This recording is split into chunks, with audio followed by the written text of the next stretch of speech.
Ang bagong simula sa Pilipinas, ang tagumpay ng isang ordinaryong buhay. Hindi na ako babalik sa bansang iyon.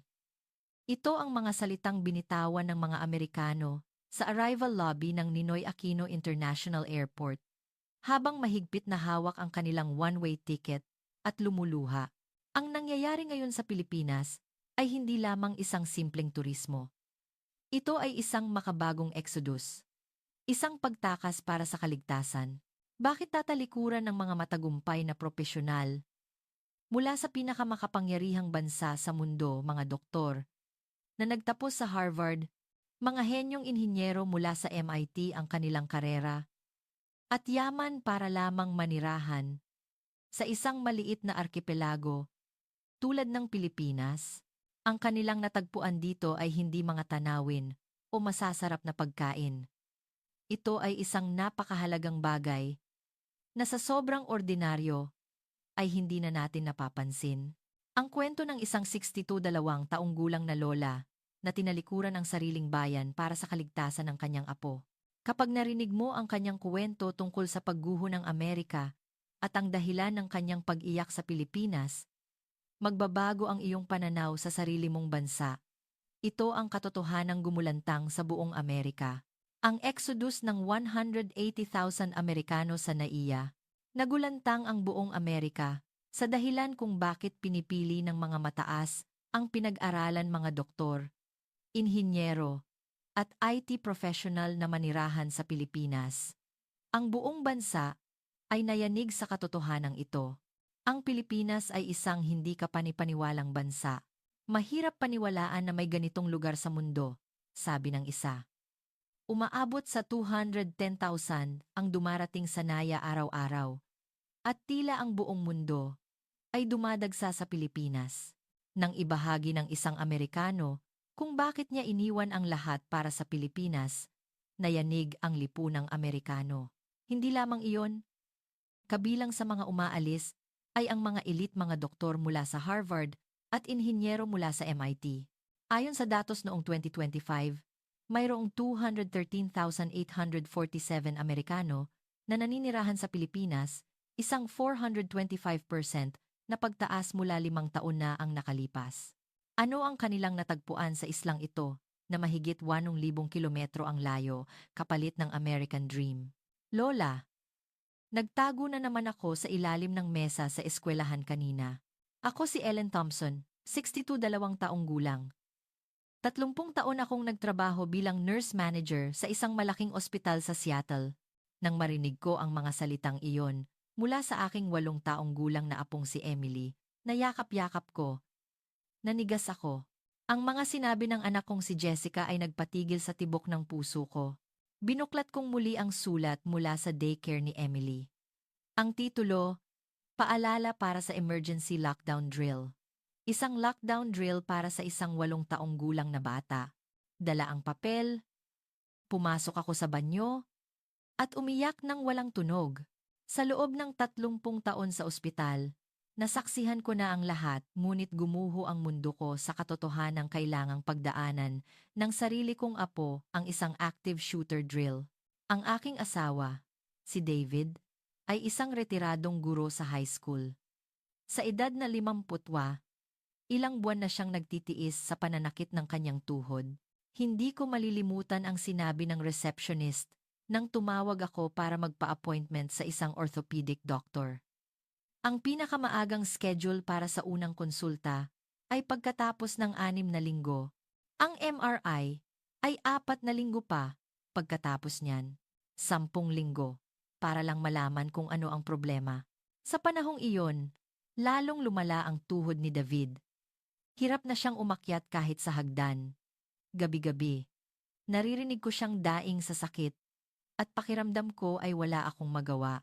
Isang bihasang medical professional. Ngunit hindi ko matulungan ang sarili kong pamilya. Isang hapon, pagkatapos kong patulugin si Emily, isa na namang balita ng pamamaril ang bumungad sa telebisyon. Isang mass shooting sa isang shopping mall sa downtown Seattle. Inihagis ni David ang remote. Pati ba naman sa mall hindi na tayo ligtas? Saan pa tayo pupunta? Wala akong maisagot. Pagsilip ko sa labas, 7:00 pa lang ng gabi pero wala ng katao-tao sa kalye. Takot ang lahat. Ang pamumuhay sa takot na lumabas ng bahay ay naging normal na sa amin. Kinagabihan, hindi ako makatulog. Paulit-ulit na sumasagi sa isip ko ang kinabukasan ni Emily. Anong klaseng mundo ang kanyang gagisnan? Isang buhay kung saan kailangan niyang mag-ensayo, kung paano magtago sa eskwelahan, hindi makapaglaro ng malaya sa parke, at hindi makalabas ng bahay pagsapit ng gabi. Sa ospital, maraming biktima ng pamamaril ang dinala sa akin. Mga kabataan, at maging mga paslit. Nadudurog ang puso ko sa tuwing may dumarating. Pero iniisip kong problema ito ng iba. Ngayon, iba na. Ang takot na anumang oras ay maaaring maging biktima ang aking apo at anak ay dumudurog sa aking gabi-gabi. Si Jessica ay laging balisa tuwing ilalabas niya si Emily. Ma, gusto ko lang sanang mamasyal sa park kasama si Emily. Kailan kaya magiging ligtas ulit? Wala akong maibigay na sagot. Ang paglalakad sa gabi sa Seattle kasama ang isang sanggol ay isang bagay na hindi mo maiisip. Kahit sa umaga ay nakakatakot na. Paano pa kaya sa gabi? Isang araw, umuwi si David mula sa ospital at napaupo na lang sa sofa, napapikit. 6 na linggo akong naghintay para lang sabihin ng doktor na kailangan ng MRI para malaman ang problema. At 4 na linggo pa ulit ang hihintayin para sa MRI na yon. Tiningnan ko ang mukha ng aking asawa. Bakas dito ang pagod at pagkadismaya. Kung isasama pa ang approval ng insurance, baka 3 buwan pa. Paano kung mas masira ang tuhod ko? Ito ang realidad ng healthcare sa Amerika. Sinasabing pinakamagaling sa mundo, pero kailangan mong maghintay ng buwan, at pagkatapos ay babayaran mo ang napakamahal na singil. 30 taon akong nagtrabaho sa sistemang ito. Pero ngayong pamilya ko na ang pasyente. Kitang-kita ko ang mga kapintasan nito. Isang malamig na gabi, bandang 2:00 ng madaling araw, tumunog ang telepono ko. Si Jessica. Ma, may barilan sa kabilang kanto. Hindi tumitigil sa pag-iyak si Emily sa takot. Nagmamadali akong nagbihis at tumakbo papunta sa kanila. Nanginginig si Emily sa yakap ng kanyang ina, habang si Jessica ay nagbabantay sa bintana. Ang tunog ng sirena ng pulis ay umalingaw-ngaw buong gabi. Habang yakap ko si Emily, nagpasya ako. Hindi ko hahayaang ito ang maging buhay niya. Kailangan kong humanap ng mas magandang lugar. Ngunit saan? Ang pag-alis sa Amerika ay nangangahulugang pag-iwan sa lahat ng aming pinaghirapan. Sa gitna ng aking pag-aalala, isang araw ay nakatanggap ako ng video call mula sa pamangkin kong si Paulo. Hindi ko akalain na ang isang tawag na iyon ang babago sa aming kapalaran. Tita, bakit hindi kayo magbakasyon dito sa Maynila? Nang mga 3 linggo. Biglaan ang suhestiyon ni Paulo. Si Paulo ay isang IT consultant na 6 na buwan nang nagtatrabaho sa isang proyekto sa Bonifacio Global City, BGC. Sa screen, masaya ang kanyang mukha at tanaw sa likod niya ang nagniningning na skyline ng BGC. Ang layo naman ng Pilipinas, Paulo. At hindi kami marunong ng lengguwahe ninyo, sabi ko. Buong buhay ko, sa Seattle lang ako, kaya hindi ko maisip na pupunta sa Asia. Tumawa si Paulo. Tita, maraming ospital dito na may mga staff na marunong mag-Ingles. At yung tuhod ni Tio, dito, 1 linggo lang, mula diagnosis hanggang gamutan, tapos na. 1 linggo? Hindi ako makapaniwala. Oo, tita, totoo. Yung tatay ng katrabaho ko, naoperahan sa tuhod, kinuha ang MRI sa mismong araw. Kinabukasan may treatment plan na, at ang gastos, halos 10 beses na mas mura kaysa sa US, sumingit si David. 10 beses? Paanong nangyari yon, Tio? Iba ang sistema ng healthcare dito. Mabilis, makatwiran ang presyo, at higit sa lahat, huminto saglit si Paulo at nagseryoso. Dito, malaya kang makakalakad sa labas kahit gabi. Yung kinakatakutan mong barilan, tita. Wala niyan dito. Natigilan ako. Totoo ba yan? Opo. Noong nakaraang taon, walang kahit isang insidente ng mass shooting sa buong Metro Manila. Kahit alas 11 ng gabi, may mga lola na naglalakad sa parke at mga babaeng mag-isang sumasakay sa bus. Hindi ako makapaniwala sa narinig ko. Ang makalakad ng malaya sa gabi. Ang sumakay sa pampublikong transportasyon. Nang walang takot kay tagal ko nang hindi naririnig. Ang mga bagay na iyon. Hinawakan ni David ang kamay ko. Subukan nating pumunta. Kailangan ko rin namang ipatingin itong tuhod ko. Nag-aalangan ako. Ngunit sa sandaling iyon, umiyak si Emily na naglalaro sa sala. May balita na naman tungkol sa pamamaril sa TV. Nang makita ko ang apo kong 1 taon pa lang pero takot na sa tunog ng baril, nagpasya ako. Ilang araw ang lumipas, nag-empake na kami. 3 linggong bakasyon lang ang plano. Pero sa isip ko, baka mas matagalan pa kami. Mahalaga ang tuhod ni David. Pero mas mahalaga ang makahanap ng lugar kung saan kami mabubuhay ng ligtas.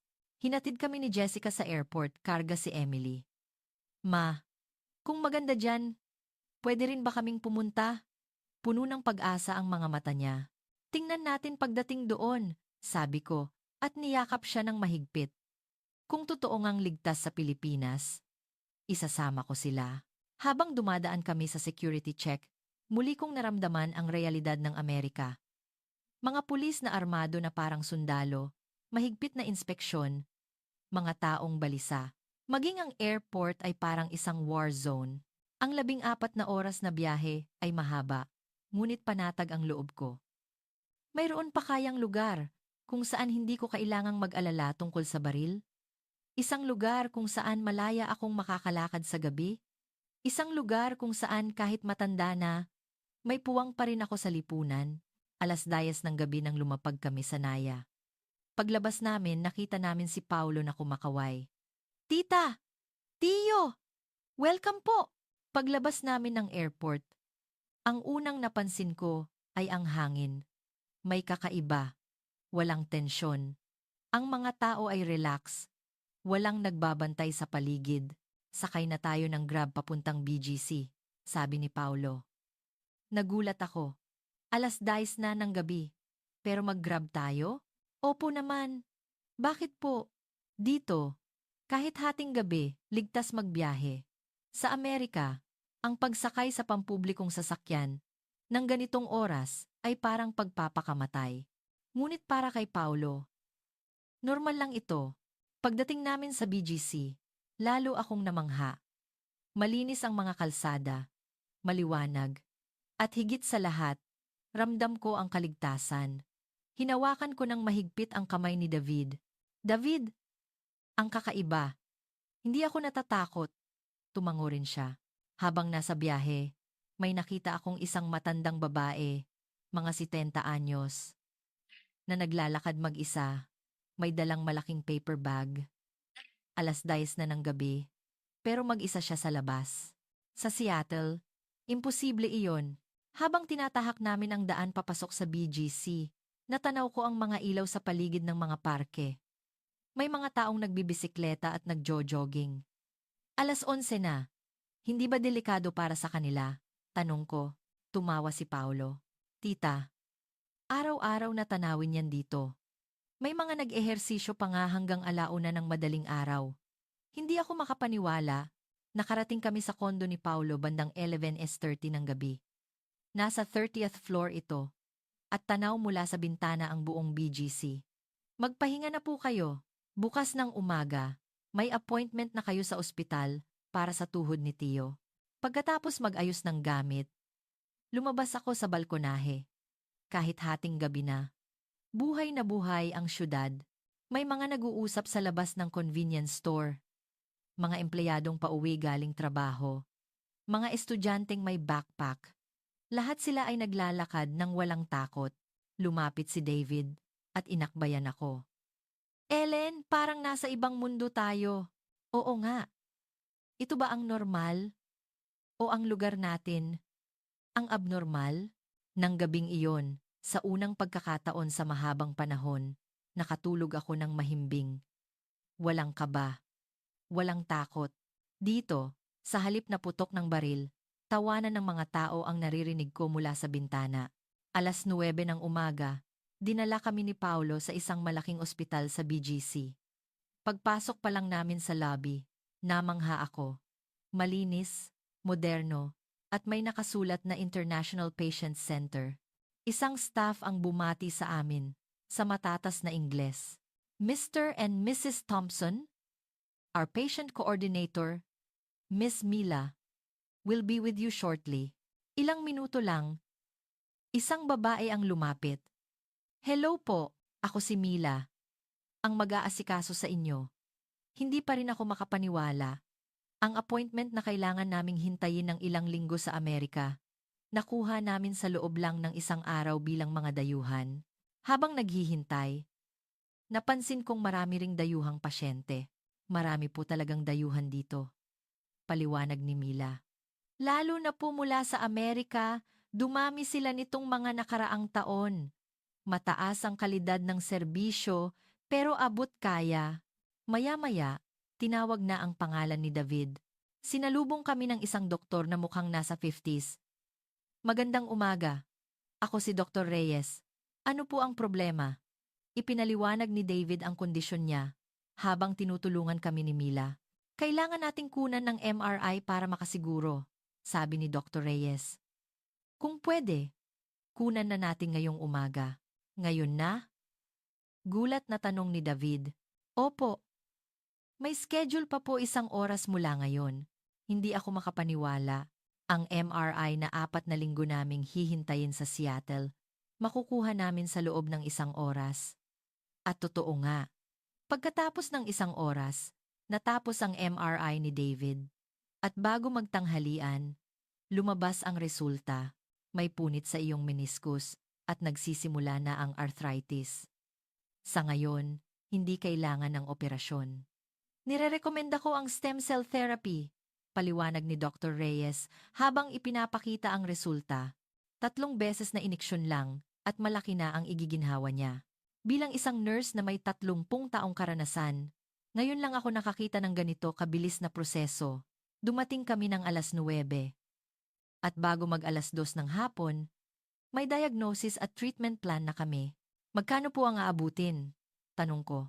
Ang MRI, konsulta, at 3 session ng therapy ay aabot sa humigit kumulang 150,000 pesos, sabi ni Mila. Mga 5,500 lang. Sa Seattle, kahit may insurance, aabutin kami ng 1,000,000. Kung wala, baka higit pa sa libong-libong-libong-libong-libong-libo. Libong-libong-libong-libong-libong-libo. Libong-libong-libong-libong-libo. Libong-libong-libong-libong-libong-libong-libo. Libong-libong-libong-libong-libong-libo. Lahat na po ba yon? Walang ibang babayaran? Opo, kasama na po lahat. Ito po ang patakaran namin. Malinaw sa simula pa lang. Noon ko naintindihan ang halaga ng predictability.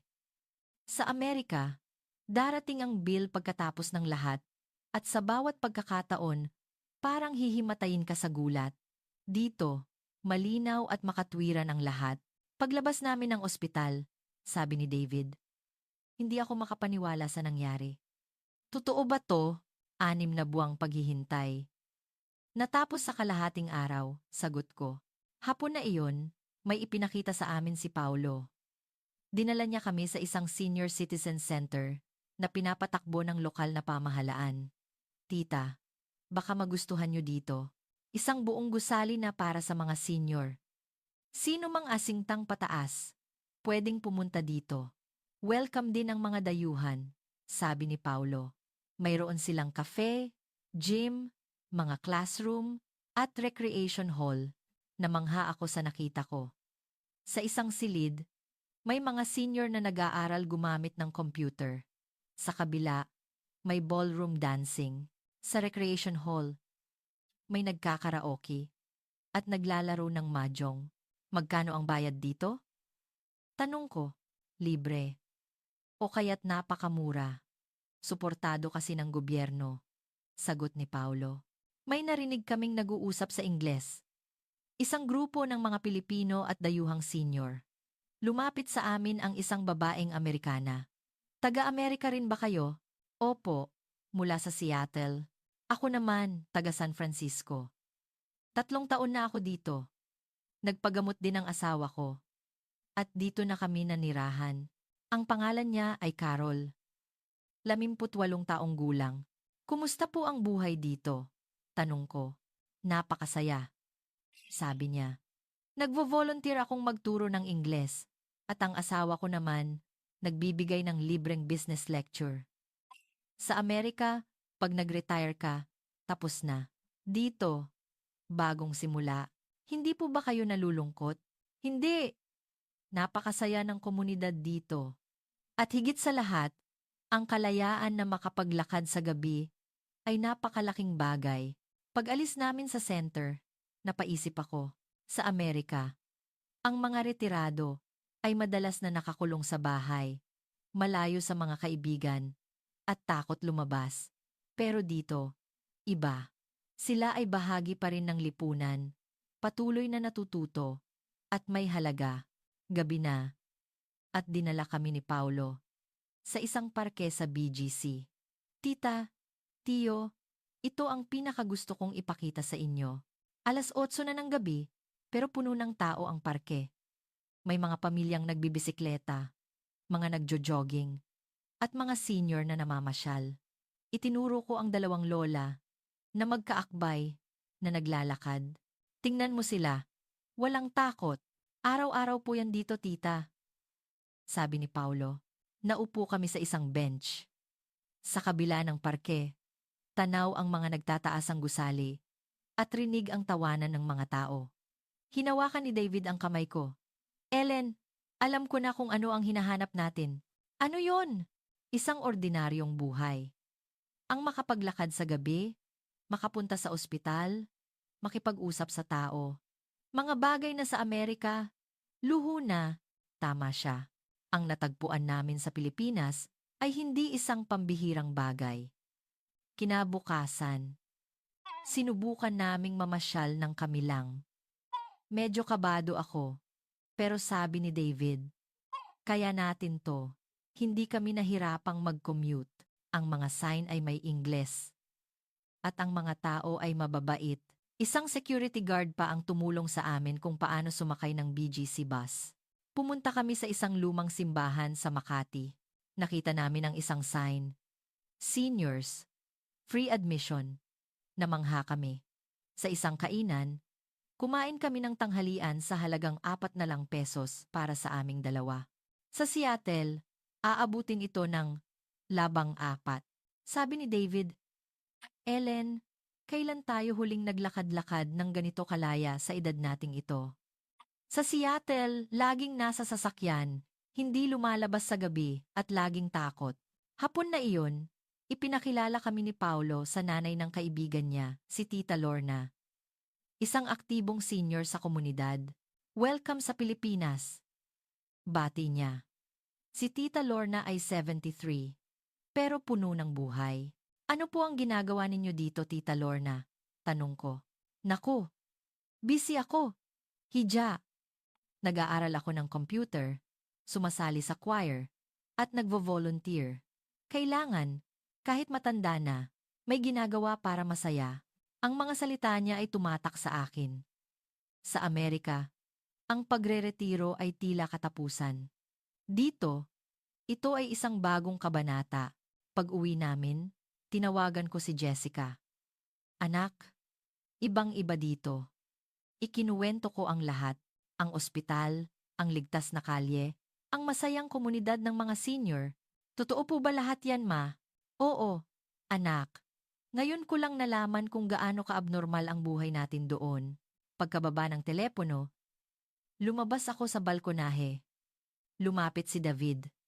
Ellen, pag-isipan natin ng seryoso. Ellen nang dabalkonahe ng ang alin, ang manirahan dito. At isama natin sila Jessica at Emily. Tiningnan ko siya. Puno ng determinasyon ang kanyang mga mata. Pareho kami ng iniisip, pero kaya ba natin? Sa edad nating ito, bakit hindi? Kung hindi ngayon, kailan pa? Ayokong mamatay na nabubuhay sa takot. Nang gabing iyon, nagpasya kami. Hindi ito madali, Pero ang natagpuan namin sa Pilipinas ay napakahalaga. Ito ay ang ordinaryong buhay na ipinagkait sa amin. Lumipas ang 1 linggo. Natanggap ni David ang unang stem cell injection niya at nabawasan ng malaki ang sakit. Ellen, kaya ko nang umakyat ng hagdan. Pagkatapos ng 6 na buwan, bumalik ang sigla sa kanyang mukha. Isang umaga, nakatanggap ako ng email mula sa dati kong ospital sa Seattle. Ellen, kailangan ka namin. Tataasan namin ng 20% ang sahod mo. Bumalik ka na. Ngunit umiling lang ako. Ipinakita ko ito kay David. Anong gagawin mo? Tanong niya. Tatanggihan ko. Hindi ito tungkol sa pera. Mas mahalaga ang kalayaan na makalakad sa gabi at ang kaligtasan ng apo ko. Sinagot ko ang email. Salamat po, pero pinili ko nang magsimula ng bagong buhay. Lumipas ang 2 linggo. Dumating si Jessica at Emily. Ma, hindi ako mapakali. Kailangan kong makita mismo. Pagkita namin sa airport, bakas sa mukha ni Jessica ang pagod at kaba. Unang gabi nila, dinala namin sila sa parke. 9:00 na, pero puno pa rin ng pamilya. Itinulak ni Jessica ang stroller ni Emily. Sa simula, alisto siya, pero habang tumatagal, naging relax siya. Ma, ang weird. Hindi ako natatakot. Ganyan talaga dito, anak. Biglang umiyak si Jessica. Ma, sa Seattle, kahit minsan, hindi ko naranasang ipasyal si Emily sa gabi. Kahit umaga, laging may kaba. Pero dito, niyakap ko siya. Alam ko, anak, kaya tayo nandito. Kinabukasan, nilibot ni Jessica ang lugar. Mga daycare center, palaruan, klinika, lahat ay ligtas at para sa mga bata. Sa isang palaruan, nakausap niya ang mga Pilipinang ina. Taga-Amerika po kayo? Balita namin. Delikado raw doon. Lalo na sa mga eskwelahan. Sumagot si Jessica. Opo, nakakatakot po. Araw-araw. May takot. Nang gabing iyon, sinabi niya. Ma, gusto ko na ring lumipat dito. Para kay Emily. Ayokong lumaki siyang nag-eensayo kung paano magtago sa barilan. Ilang araw ang lumipas, isang balita ang gumimbal sa amin. Tita, may malaking nangyari sa Seattle, sabi ni Paulo. May barilan malapit sa daycare ni Emily. Namutla si Jessica. Doon pumapasok si Emily. Paano kung nandoon kami? Hindi na niya natuloy ang sasabihin. Kinabukasan, nagpa siya kaming bumalik pansamantala sa Seattle para ayusin ang bahay at maghanda sa tuluyang paglipat. Pagkatapos ng 3 linggo sa Pilipinas, ibang-iba na ang pakiramdam. Nang maggrocery ako, habang bumababa sa sasakyan, kinabahan ako. Nagmamadali. Lumingon-lingon. Bakit kailangan kong matakot para lang mamili? Sa Pilipinas, kahit 11:00 ng gabi, panatag ako. Dito, 4:00 pa lang ng hapon, takot na ako. Isang gabi, may narinig kaming putok ng baril. Tumakbo ako sa bintana. David! Heto na naman tayo! Sa sandaling iyon, sigurado na kami. Umpisahan na nating mag-ayos. Babalik na tayo sa Pilipinas. Hindi na ako magtatagal dito kahit isang araw pa. Mabilis kaming kumilos. Ipinaupa ang bahay. Nag-empake ng kaunti. Pagkalipas ng 1 linggo, lulan na kami ng eroplano pabalik sa Pilipinas. Kasama na namin si Jessica at Emily. Habang papalayo ang eroplano, tiningnan ko ang Seattle. Paalam. At salamat. Isang bagong simula ang naghihintay sa amin. Lumipas ang mga buwan. Nanirahan kami sa isang kondo sa BGC, malapit sa ospital, parke, at pamilihan. Tuwing umaga, naglalakad ako sa parke. Nakikipagnitian sa mga kapwa ko senior na nag-ehersisyo. Naging kaibigan ko sila. Isang araw, inimbitahan nila akong sumali sa kanilang grupo. Hindi nagtagal, naging volunteer English teacher ako sa Senior Citizen Center. Ang mga estudyante ko, mga lola na gustong matutong mag-Ingles para makausap ang kanilang mga apo sa ibang bansa. Natagpuan ko ang bagong layunin. Si David naman, Nagsimula ng isang English discussion group at sumali sa isang basketball league para sa mga senior. Ellen, parang bumalik ako sa pagkabata, sabi niya. Puno ng sigla. Ang tuhod niya ay magaling na. Si Jessica. Nakahanap ng trabaho bilang marketing manager sa isang international company. Si Emily ay masayang pumapasok sa isang daycare sa loob ng aming community kung saan ang tanging drill na ginagawa nila ay fire drill. Isang gabi, nagdiwang kami ng ikalawang kaarawan ni Emily. Dumalo ang mga bago naming kaibigan mga lola. Mula sa senior center, mga kabasketball ni David, mga mommy friends ni Jessica. Isang halo ng mga Pilipino at dayuhan. Habang pinagmamasdan ko sila, napuno ng pasasalamat ang puso ko. Ang apo ko ay lumalaki nang hindi alam kung ano ang tunog ng baril. Hindi niya kailangang dumaan sa lockdown drills. Ma, salamat po talaga. Napakasaya ko na ligtas si Emily dito, sabi ni Jessica. Hawak ang kamay ko. Ang kaligayahan ninyo ang pinakamahalaga, sagot ko, sabi ni David. Nagsimula na ang huling kabanata ng buhay natin. At ito ang pinakamasaya. Isang taon na ang lumipas. Isang taon mula nang dumating kami sa Pilipinas. Inimbitahan kami ni Paulo sa hapunan. Tita, Tio, congratulations! 1 year anniversary nyo na sa Pilipinas. Habang kumakain, ginunita namin ang nakaraang taon. Pagkatapos ng hapunan, naglakad kami sa parke. May mga nagpapaputok ng fireworks sa di kalayuan. Lola, fireworks! Sigaw ni Emily. Tunog ng fireworks, hindi ng baril. Sigawan sa saya, hindi sa takot. Ito ang buhay na aming hinanap. Lola, babalik tayo dito bukas? Tanong ni Emily. Niyakap ko siya. Oo naman, apo. Bukas. Sa makalawa. Araw-araw. Kahit gabi. Sa simpleng sagot na iyon, napangiti kaming lahat. Ito ang tagumpay na aming natagpuan. Hindi ang pambihirang yaman o katanyagan, kundi ang karapatang mamuhay ng ordinaryo, ng payapa, at ng malaya, ang pinakamahalagang regalo na maipapamana namin sa aming apo. Ang tagumpay ng isang ordinaryong buhay.